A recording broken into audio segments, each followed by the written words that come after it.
নমস্কার বন্ধুরা, বিনি কুকিং শোতে আপনাদের সকলকে স্বাগত জানাই। আজকে আমি বাঙালি স্টাইলে পেঁপে ও আলু দিয়ে স্বাস্থ্যকর মাছের ঝোল রান্না করব। আপনারা খুব সহজেই এই রেসিপিটি বাড়িতে বানিয়ে নিতে পারবেন। আপনাদের যদি এই রেসিপিটি ভালো লাগে, অবশ্যই একটা লাইক, কমেন্ট ও শেয়ার করবেন।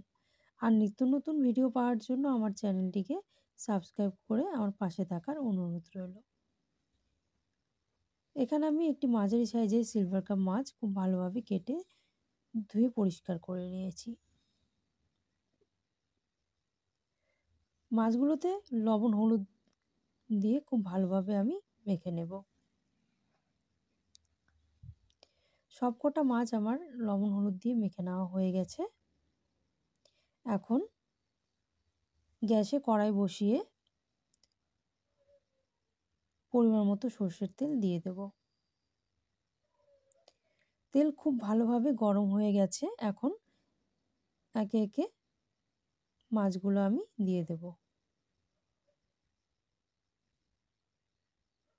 সবকটা মাছ দিয়ে দেওয়া হয়ে গেছে। এখন খুব ভালোভাবে উল্টে পাল্টে হালকা লাল লাল করে ভেজে নেব।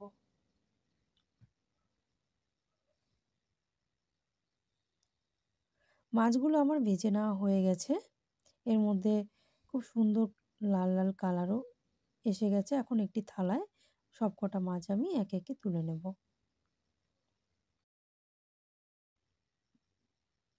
ওই তেলেই বাকি মাছগুলো আমি ভেজে নেব।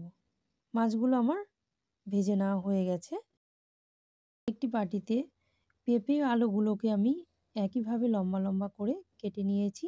এগুলো খুব ভালোভাবে আমি ধুয়ে পরিষ্কার করে নিয়েছি। এখন ওই মাছ ভাজা ওই কড়াইতে আরও অল্প পরিমাণে সর্ষের তেল গরম করে ফোড়নে দিয়ে দেব 2টো এলাচ, একটা দারচিনি, একটা তেজপাতা, 2টো শুকনো লঙ্কা আর হাফ চামচ কালো জিরে। এরপরে একটি মিডিয়াম সাইজের পেঁয়াজ আমি কুচি করে কেটে হালকা লাল লাল করে ভেজে নেব। পেঁয়াজ একটু নরম হয়ে গেলে এর মধ্যে একটি মাঝারি সাইজের টমেটো কুচি দিয়ে দেব।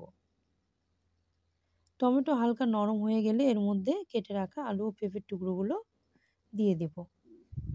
এর মধ্যে দেব 1 চামচ পরিমাণে লবণ আর হাফ চামচ পরিমাণে হলুদের গুঁড়ো। এরপরে জিরে ও আদা বাটা দিয়ে দেব। হাফ চামচ পরিমাণে দিয়ে দেব ধনিয়া গুঁড়ো আর 1 চামচ পরিমাণে এর মধ্যে দিয়ে দেব শুকনো লাল লঙ্কার গুঁড়ো। আর একটি বাটিতে দিয়ে দেব মশলা ধোয়া জল অল্প পরিমাণে।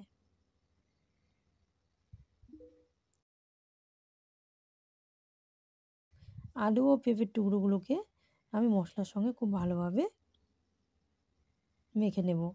এরপর অল্প পরিমাণে জল দিয়ে খুব ভালোভাবে নাড়াচাড়া করে ঢাকনা দিয়ে ঢেকে দিয়ে রেখে দেব 20 মিনিট। এই সময় গ্যাসের আঁচ মিডিয়াম আঁচে রাখতে হবে। 20 মিনিট পর দেখা যাচ্ছে জল আমার অনেকটাই কমে গেছে। এখন আবারও খুব ভালোভাবে নাড়াচাড়া করে নেব। এখন চেক করে দেখব সেদ্ধ হয়েছে কিনা। আলু ও পেঁপেগুলো আমার প্রায় 40% মতো সেদ্ধ হয়ে গেছে। আবারও আমি ঢাকনা দিয়ে ঢেকে রেখে দেব 5 মিনিটের জন্য। এই সময় গ্যাসের আঁচ লো আঁচে রাখতে হবে। মশলা থেকে আমার তেল ছেড়ে দিয়েছে। এর থেকে বোঝা যাচ্ছে আলু ও পেঁপে মশলার সঙ্গে আমার খুব ভালোভাবে কষানো হয়ে গেছে। আবার খুব ভালোভাবে নাড়াচাড়া করে নেব। যত ভালোভাবে মশলা কষানো হবে এর স্বাদ ততই বেড়ে যাবে। তো এর মধ্যে আমি এখন পরিমাণ মতো গরম জল দিয়ে দেব। আমি একটু ঝোল রাখবো, তার জন্য একটু জলের পরিমাণ বেশি করে দিয়েছি। আপনারা যে যেরকম পছন্দ করেন সেই হিসাবে জল এখানে অ্যাড করবেন। এখন এর মধ্যে দিয়ে দেব 4টে চেরা কাঁচা লঙ্কা। এর ফলে এর ফ্লেভার অনেকটাই বেড়ে যায়। এখন ঢাকনা দিয়ে অপেক্ষা করব ঝোল ফুটে যাওয়া অবধি। ঝোল ফুটে গেলে এর মধ্যে আগে থেকে ভেজে রাখা মাছগুলো আমি একে একে দিয়ে দেব।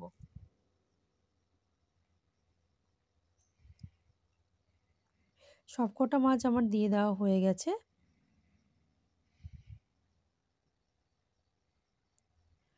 এখন বেটে রাখা গরম মশলা উপর থেকে ছড়িয়ে দেব।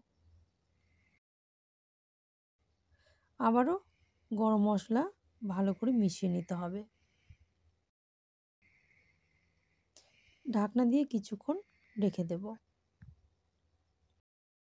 লবণের পরিমাণ একটু কম মনে হয়েছিল, তাই ওপর থেকে অল্প পরিমাণে লবণ ছড়িয়ে দেব।